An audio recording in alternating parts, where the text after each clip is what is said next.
காங்கிரசுக்கு ஒதுக்கக்கூடாது என்று திமுக நிர்வாகிகள் வலியுறுத்தியிருக்கிறார். திராவிட முன்னேற்ற கழகத்தில் தற்பொழுது உட்கட்சி மோதல் நிலவி வருகிறது. காங்கிரசிற்கு 4 தொகுதிதான் கொடுக்க வேண்டும் என்று திமுகவின் நிர்வாகிகள் கூறிக்கொண்டிருக்கக்கூடிய நிலையில் 7 தொகுதிக்கு குறையாமல் நீங்கள் தர வேண்டும், இல்லை என்றால் கூட்டணி என்ற பேச்சுக்கே இடம் கிடையாது என்று காங்கிரசும் தற்பொழுது கூறியிருக்கிறது.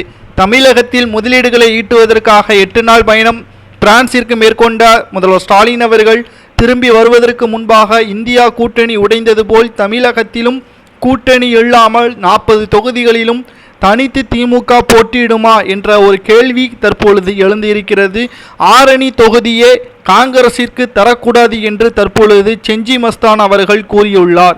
இந்த நிலையில்தான் ஒட்டுமொத்தமாக திராவிட முன்னேற்ற கழகம் பின்தங்கியிருப்பதாகவும் வருகின்ற நாடாளுமன்ற தேர்தலில் நிச்சயமாக 4 தொகுதிகளுக்கு மேல் வெற்றியடைய முடியாது என்றும் எதிர்க்கட்சியாக இருக்கக்கூடிய அதிமுக மற்றும் பாஜக கூறி வருகிறது. புதிதாக நடிகர் விஜய் தமிழக வெற்றி கழகம் என்ற ஒரு கட்சியையும் உருவாக்கியுள்ளார். இதனால் திமுகவிற்கு மிகப்பெரிய ஒரு பாதகமாகத்தான் அமையும் என்றும் நாடாளுமன்ற தேர்தலிலே அதன் இறுதி முடிவு தெரிந்துவிடும்.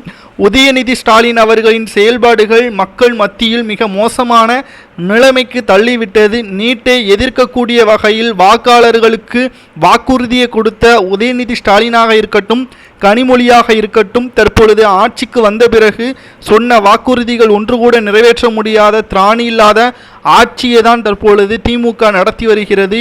தற்பொழுது மக்கள் மத்தியில் மட்டுமல்ல, திமுகவின் நிர்வாகிகளுக்கும் மிகப்பெரிய அளவில் குழப்பங்களும் கட்சி தொகுதிகள் பங்கீடு குறித்தான குழப்பங்களும் உருவாகியுள்ளது. இதனால் காங்கிரஸ் மட்டுமல்லாமல் விடுதலை சிறுத்தைகள், முஸ்லிம் லீக் போன்ற கட்சிகளும் தற்பொழுது தொகுதி பங்கீட்டில் பல பிரச்சனைகள் இருப்பதாக தகவல்கள் வெளியாகி இருக்கிறது.